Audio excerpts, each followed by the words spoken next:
The median fall in house prices in December was 0.2%, reversing a small gain in November and making the fall in property values for the whole of 2011 3.6%, which, given all the dire predictions of a US-style crash here, is pretty good, so far at least.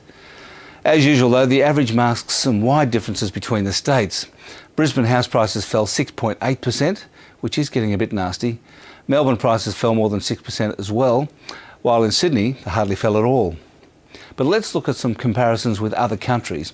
Obviously we're doing much better than the United States on real estate values, but look at what's going on in Hong Kong and Singapore. You wouldn't want to own an investment property there right now. And note that there's only a small difference really between Australia and China.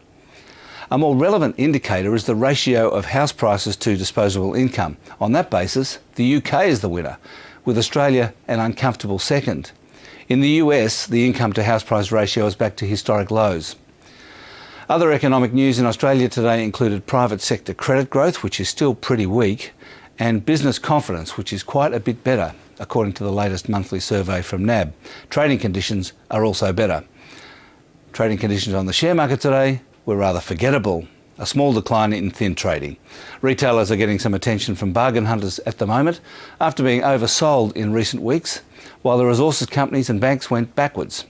European and US markets were generally weaker overnight, while in Asia this afternoon they were a bit stronger.